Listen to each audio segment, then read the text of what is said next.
really complicated, especially when we always do service in Zolai. So good job, and good job to everyone that does from our short speeches to our solos and then prayer student worship, of course. They're always leading us into worship before we get started.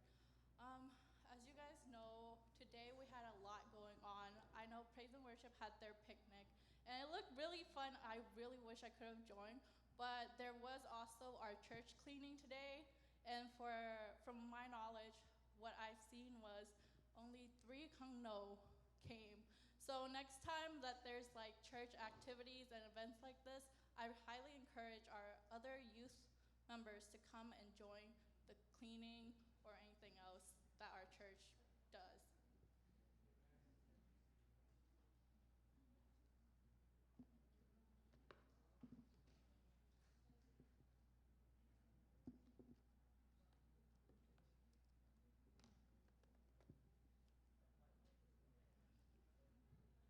To get my lesson started, I have 2 scriptures from the Bible I would like to read. The first one is Proverbs chapter 11, verse 14. Where there is no guidance, the people falls, but in an abundance of counselors, there is safety. And then my second scripture is Matthew chapter 20, verse 26. But among you it will be different. Whoever wants to be a leader among you must be your servant. Okay.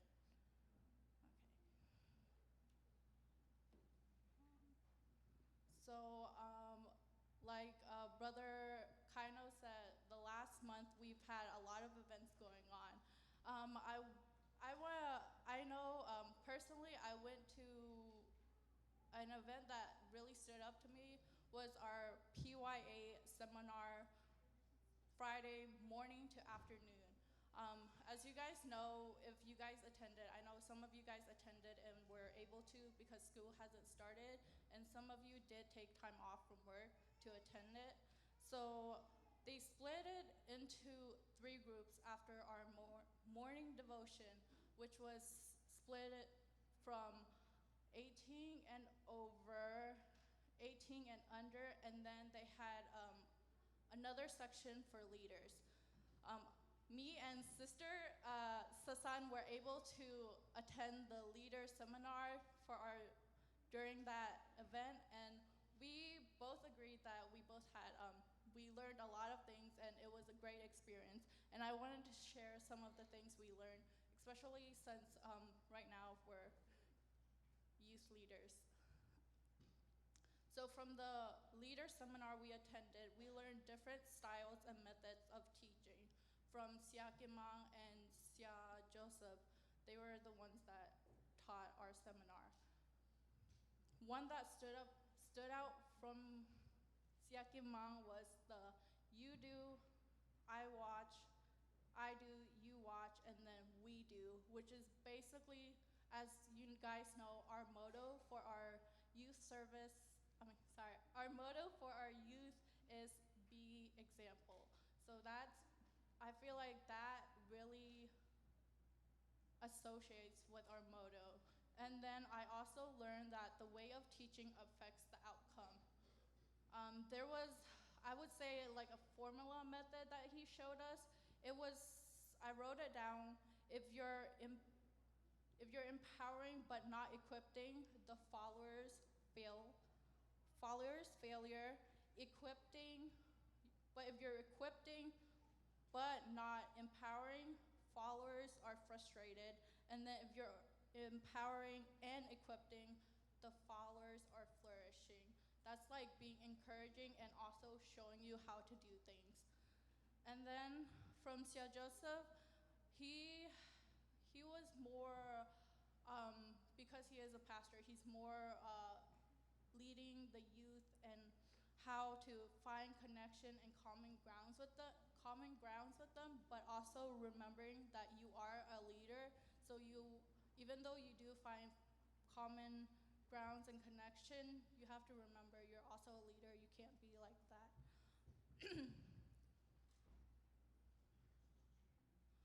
Okay, so even though I attended that even though I attended that seminar, I also realized at that time while I was attending it, this is what leaders learn, but before I became a youth leader, I was just a regular youth member, and I feel like there was some aspects that we as youth members don't really know about youth leaders.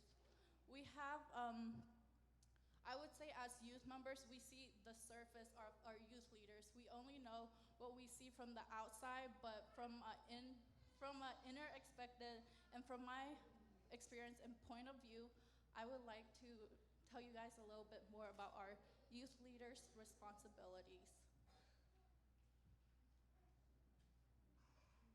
Oh, next slide.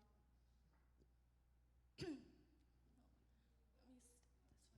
So our youth leaders, who are they and what are their responsibilities? As of right now, you guys know we have 5 youth leaders: our president, secretary, treasurer, accountant, and audit. Next.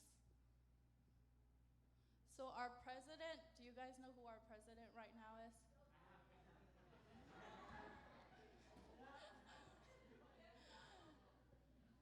Yes, everyone knows it's Brother Byaksang.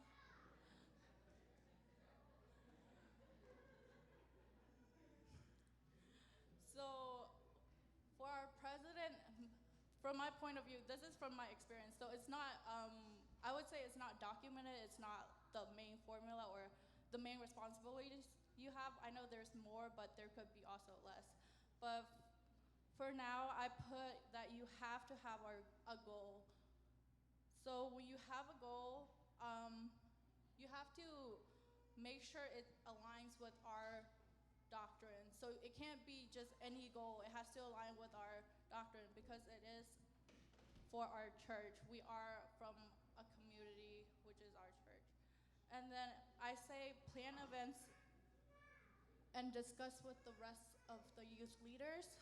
When I say plan events and discuss with rest of youth leaders, I mean plan an event as detailed as possible and make the best solution and discussion as possible with the rest of the youth leaders. So you always wanna, if you're gonna present a event, for example, we could use this year's camp as an example.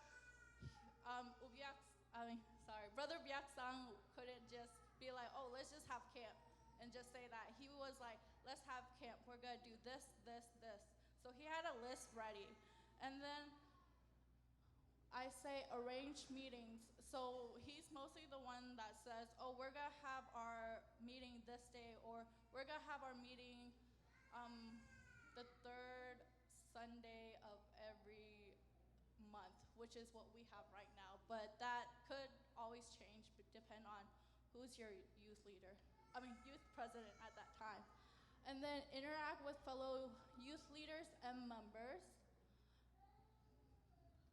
Help other youth leaders when needed. Attend church board meetings and be the connection between church board and youth. So presidents usually, as you guys know, there is always church board meetings they have to attend. So they have to attend that, and then they also have to tell us like if the church want us to do anything. That's when we have to do like the celebration, cleaning, or decoration. And then I said, also remember to follow the youth rules and regulations.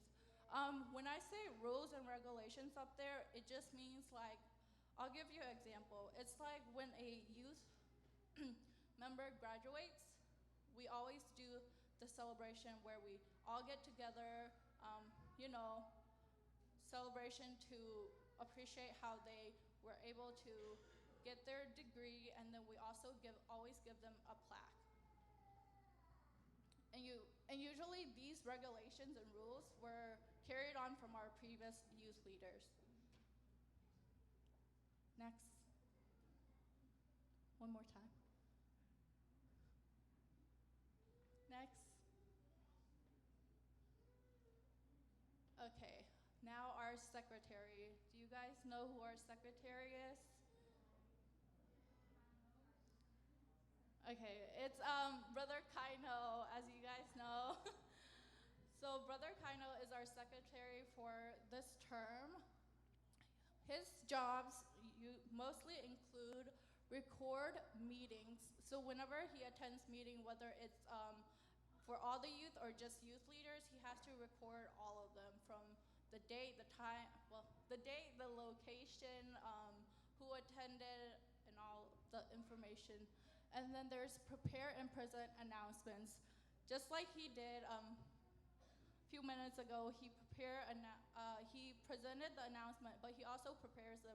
So he always has to remember what events will come and write down when it's gonna come, so he can tell the rest of the youth. And then, as you guys know, he usually announces in our youth Viber when who's gonna be like, who's going to be the sermon, who's gonna be solo for our youth services. And then follow up from previous meetings.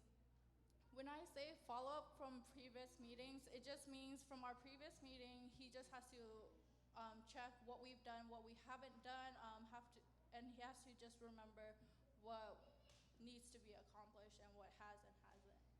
And then there's reaching out to people.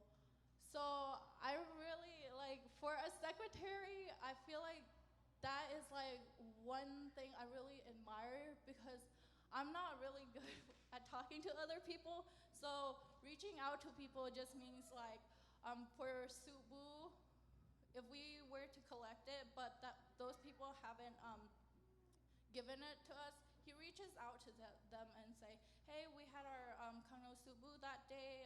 We were wondering like if you wanted to give any, or just giving you a heads up. And then there's reminding everyone of upcoming events/meetings, which is like preparing the announcement, and also Viber usually, and then there's make sure we follow rules and regulations, connection between the youth members and leaders. Next. Next. Okay, our treasurer. Who knows who our treasurer is?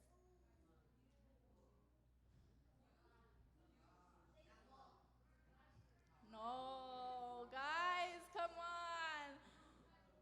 Okay, it's Brother Kaipu. Brother Kaipu is our treasurer. Okay, so for Brother Kaipu, his main tasks are usually have a budget plan per event. When I say have a budget plan, it just doesn't have to be like a finalized. He's in track. He's responsible for keeping all the money, so he should know how much we have and how much we can spend. So he can have like a brief estimation of how much we can spend for the event, since we don't have access to that, and usually that's what he should be responsible for. And then I have keep track of every financial movements, and then record and communicate with accountant. Okay, next. Okay, one more time. Okay, accountant. Do you know who the accountant is? Okay, good job. Okay, so for this term, I'm the accountant. So my main responsibilities are to keep daily record of financial movements, and then keep detailed report of financial movements. I know with the treasurer, I said keep track of every financial movement. So the treasurer just keeps track, but I have to keep the record. So that's the difference. And I also added to keep detailed report of financial movements. Usually, we know for events we use the total amount we use, but I always break it down into what we spent. For example, for our camp, I broke it down from our food, breakfast, gas, and then also love gift, which we gave. So I had those broke down, and then I also broke down to what form of payment we use. So And then, of course, the date. Okay, next. Okay, audit. Who's the audit? Okay, good job, guys. Okay, it's Sister Sasan. So her main task is to review and report annual report. Oh, sorry, to review and prepare annual reports and to create balance sheet and income statement. So when I say review and prepare annual report, usually she has to create them for our mid-year report and then our end of the year report. So she has to get, usually when she does that, she has to get with the accountant and treasurer to go through the finances. If there is a question she has, we as the accountant and treasurer have to keep those records so she can say, what happened during this time? Why is this balance not equal to what we have?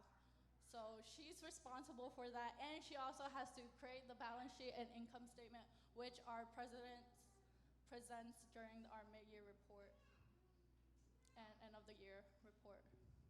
Okay, next. And then next. And then there is a responsibility we all have as a youth leader. Next. Oh.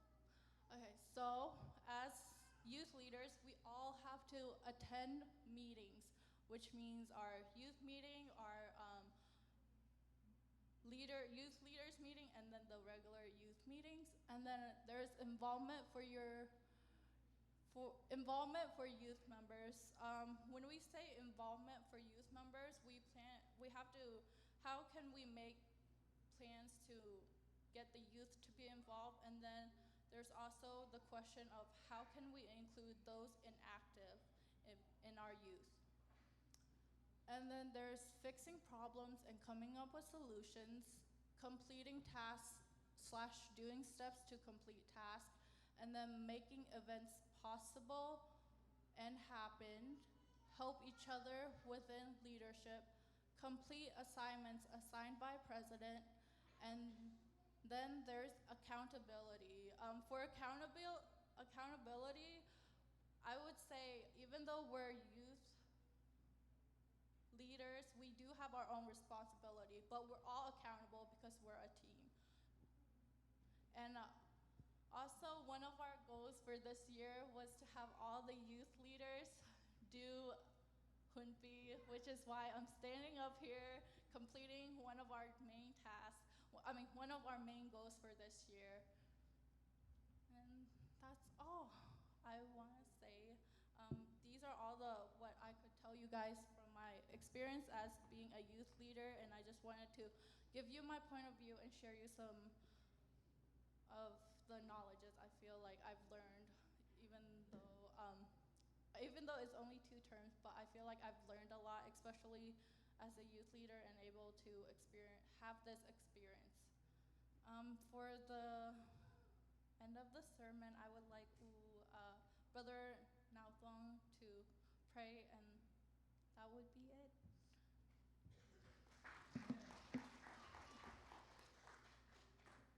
Hallelujah. Are we blessing? Yes, we are blessed, right?